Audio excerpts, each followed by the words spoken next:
Эртээ урдын цагт шивэртийн голд өмнө говийн 3 сайхнаас 3 ижил морьтой 3 ногоон торгон дээлтэй урд сайхан гэзэгтэй гоо үцгэлэнтэй 3 сайхан бүсгүй иржээ.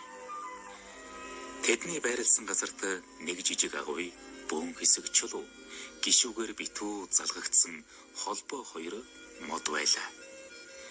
Тэд ер бусын ид шидтэй ховорхон хүмүүс байсан тул ихэд шүтгэжээ. Тэд энэ нутгийн гоо үцгэлэн сэтгэлд хоргодон буцаж чадахгүй нутгалжээ.